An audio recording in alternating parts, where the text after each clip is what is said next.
Can you get a job or a career? Can you educate yourself? Can you regulate the draw of temptation, drug and alcohol use in particular, sexual temptation as well?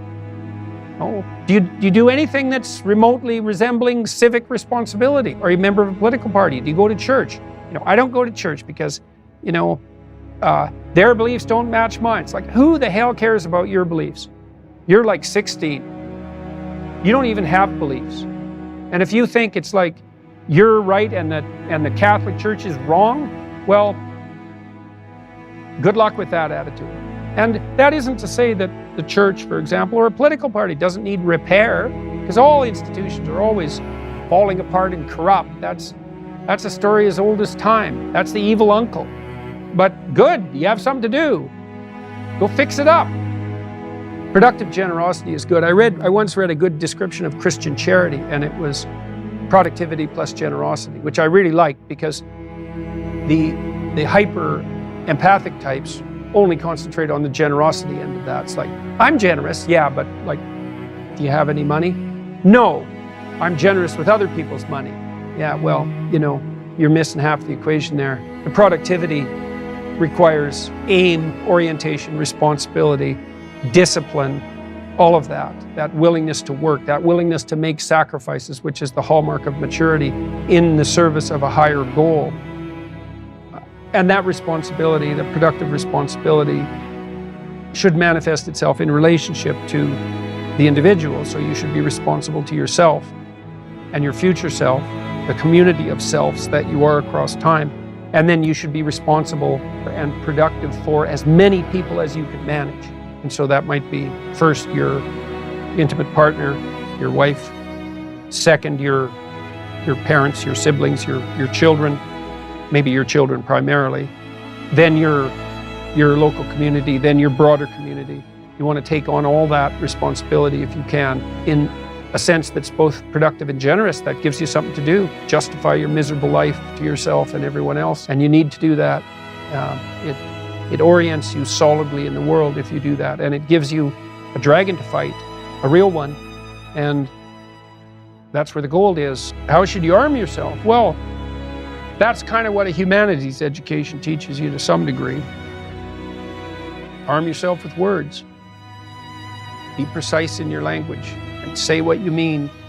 Read great men and great women. Make yourself literate. Get your tongue in order. Get it under your own control. Get rid of the ums and the likes and the you knows and the pauses. And get rid of everything you say that you only say to impress other people. And just see if you can say what you believe to be true. That's an adventure. That's the thing about the truth. If you aren't speaking the truth, well, you got to ask yourself, if you're not speaking the truth, who is it that's talking? If you're saying something that you do not believe to be true, it's not you talking.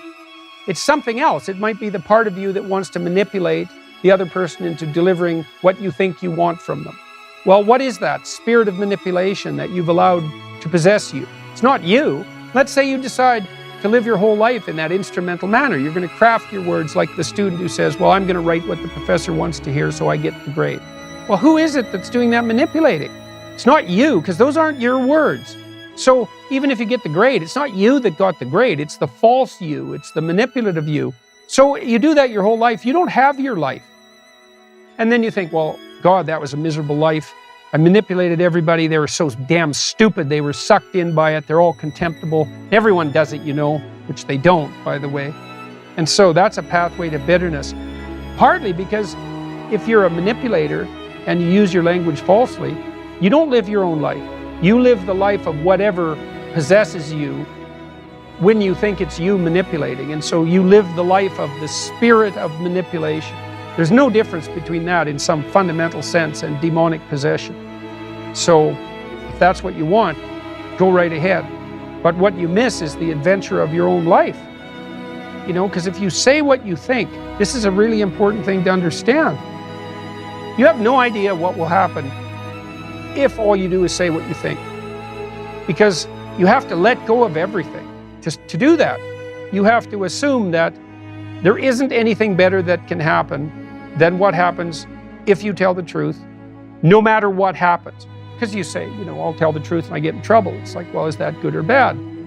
Well, it's not so good when it's happening. When you get in trouble, that can be devastating.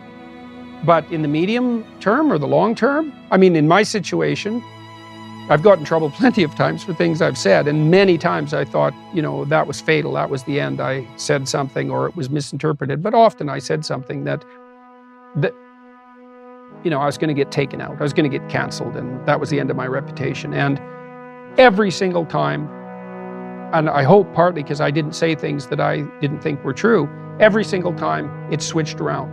And so eventually the cancellation attempt not only failed, but massively backfired.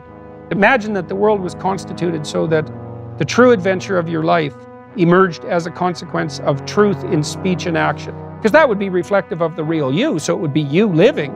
And then imagine that the adventure that would occur if you dwelled in the truth would be so overwhelming that it would justify all the suffering. And I think that's true. The great people I know are brutally truthful to themselves and other people, and they have insanely adventurous lives.